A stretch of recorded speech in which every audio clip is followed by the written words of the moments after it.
Рахмат, Дастан Артисбекович. Мен бүгін эле кабыл алынып, бүгін эле күчүнө кире турган мыйзамды сиздер айттыңыздар.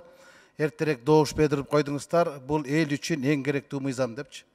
Мен 2-3 сыйра карап чыктым да, эл үчүн эң керектүү мыйзам деген эч жерин тапкан жок. Бул биринчиден бизнесмендер үчүн керек мыйзам экен. 1 апрелден биз 1 октябрга чейин ишкерлерди, бизнесмендерди салыгын узартып берип атабыз. Туурабы, урматтуу баяндамачы? Туурабы? Министр, туурабы? Анан эмне үчүн муну элге шылтап атасыңар? Коронавирустун өзгөчө кырдаал киргизгенден биринчи карапайым эл жабыр тартып атат. Иши жок отурат. Алар эртеңкисин ойлоп атат. Бул мыйзам менен силер эмнени ойлоп атасыңар? Биз азыр Кыргызстанда мындай кырдаалда салыктын эртеңкисин эмес, калктын эртеңкисин ойлогула. Ишкерлердин эртеңкисин эмес, иши жок үйүндө отургандын эртеңкисин ойлобойсуңарбы? Ошондой мыйзамдарды өзгөчө кырдаалдап келебиз. Азыр социалдык сеттерди карагылачы, жогорку кеңеш өздөрүнө керектүү мыйзамды бекинип алып кабыл алып атат. Туурабы? Карапайым калкка кандай тиеш жасар бул? Биз байлардын салыгын узартып берип атпайбызбы? Бошоткон жокпуз да.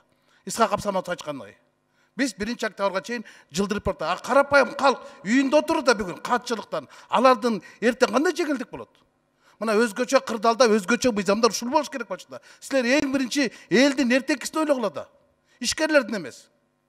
Алып келип алып, анан ушуну эң эртеле кабыл алып бергиле, бүгүн кирсе эле эл үстүнө жапжашныкай жашап калат да. Элге эмне тиеш жасар буну? Элге эч тиеш жок. Эл үйүндө жумушу жок отуру, эл үйүндө эчтекеси жок отуру. Чыныгы айтканда, каражаты калбай калган, азык-түлүк албай калган. Мына ошондой мыйзамдар жапкырыш керек болчу. Өкмөт башы өзү келиш керек болчу. А бүгүн силер капка шебеген салтырып, карматып койдуңар да, добуш бердирип алдырып койдуңар. Мен каршы добуш бердим. Ушул оюмду айтып коеюн деген. Рахмат Рыскелди Чындыбекович. Жооп бересиздерби? Мындай жооп бербейсиздерби? Өкмөт эркин Шамшин айтпайсыздар. Бул мыйзам эмнеге? Мына бул мыйзам, урматтуу депутаттар, карасаңыздар, биз мына бүгүнкү күндө ишканалардын баары токтоп калды. Налог төлөнбөй калды. Бирок налоговый инспекция барып ишканаларга налогду төктөп кыйнаса, алардын иши токтобой иштебей жатса, алар эмнени төлөйбүз деп алар айтып атат. Ошондуктан бул мыйзамдын келип чыгышы 3 айга ошо ишканаларга биз жардам берели. 3 айга жылдырып туралы. Алардан налог алынбай турсун.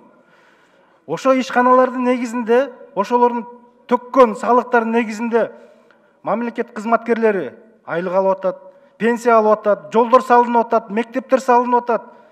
Мынакей, демек ишканалар бар экен, ишкерлер бар экен, биздин бюджет топтолуп атат. Ушуну түшүндүрүп айтпайсыздарбы?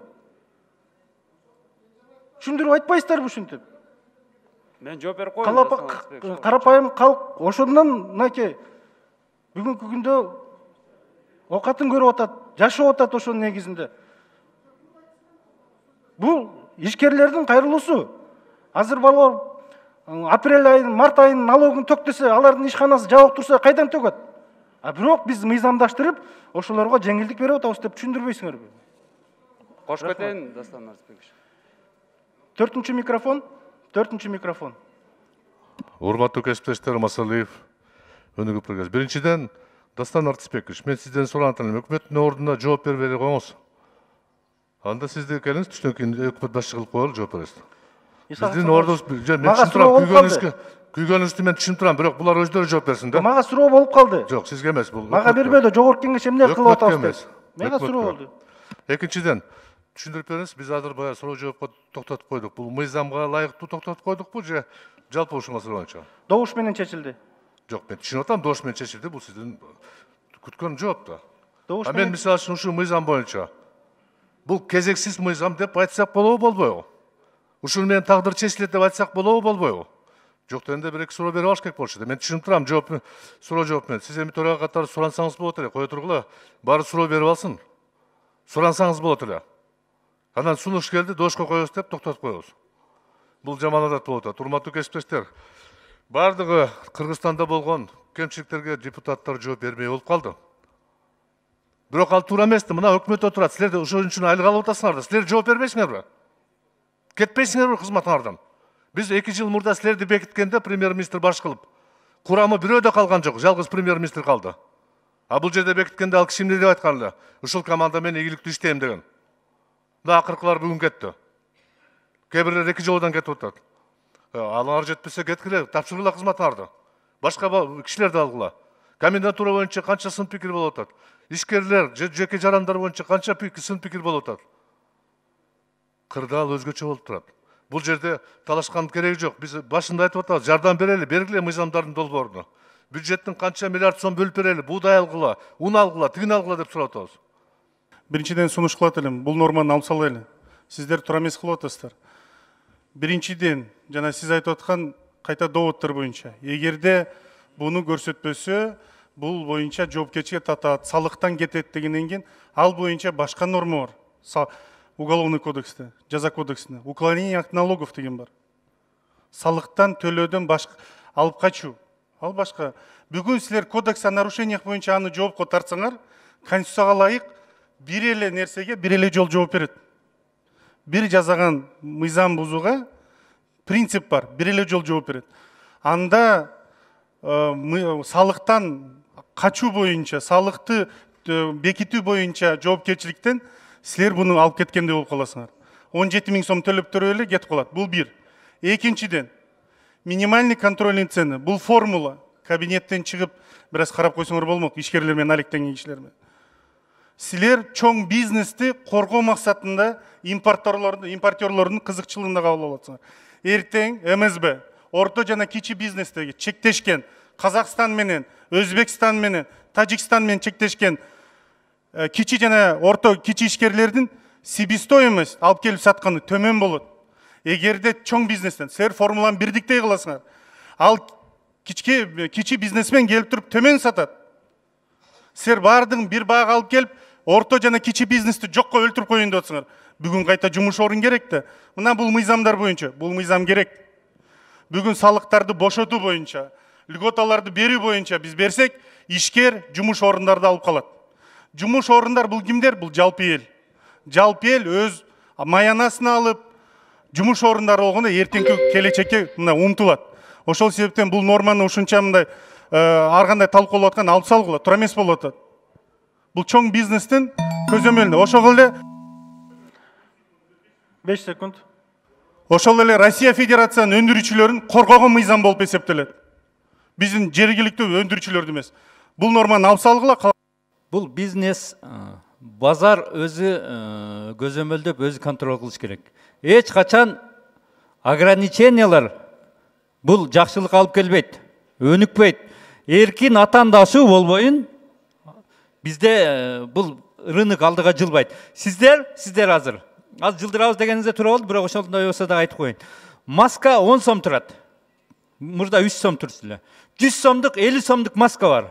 50 сомдон сатышың керек деп 10 сомдон саткан маскаларды штраф аласыңарбы эртеге?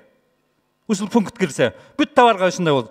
Бул мыйзамдын артында, бул пункттун артында бир чоң монополия кыла турган бир күчтөр жатат.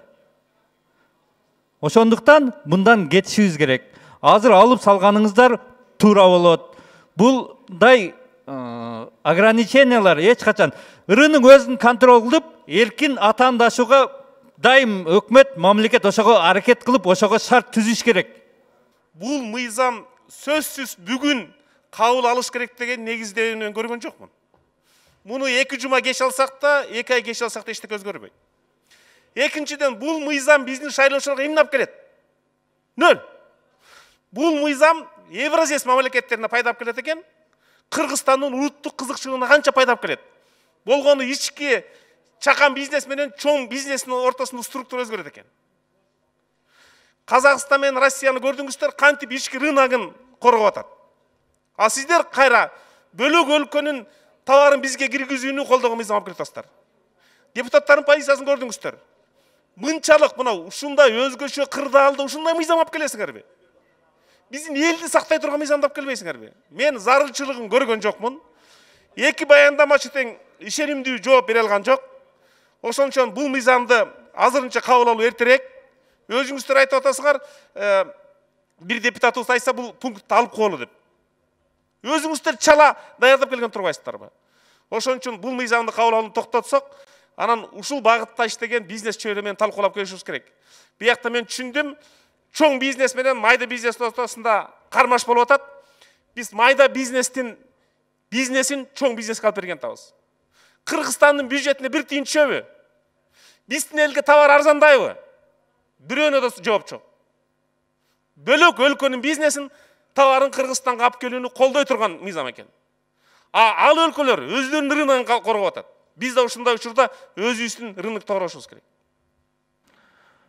5-чи микрофон. Башка чыкпаңыздар. Добуш менен чечебиз мыйзам долбоор. Урматтуу депутаттар, негизи азыркы шартта элибизге эмне керек? Un керек, май керек, кум шекер керек да. Негизинен мына айылда тургандарга. Мыйзамды колдоп беришибиз керек. Буудай менен кирип, өзүбүздүн un комбинаттары жетиштүү, алар ошо унду жасаш керек жерлерде. Экинчиси, мына азыркы учурда дагы эмне керек бизге? Дары-дармек керек. Санжар Турдукожоевич, ушул дарыларды каттоону тез арада жокко чыгарып, сертификаты менен келген дарлардын бардыгын киргизүүгө, эгерде керек болсо өзгөртүп алып келгиле, мыйзамга керектүү болсо, же болбосо токтом менен эң керектүү ушул азыр. Азыр аптекаларда дарылар жок азыр, керектүү дарылар. Мына жөнөкөй грипптен сактанууга барсаң жок. Экинчиси мына маскасы жок жүргөндөргө штраф деп атабыз. Аптекада маска жок. Бул кандай бул чечимдер чыгарып атасыңар силер? Биринчи ошону аптекаларга бергиле, 1,5 миллион масканы кармаганбыз деген жок болуп кетти. Кайга жоготуп жүрдүңөр аны? Аптекага чыккан жок. Ушул иштерди караңыздар.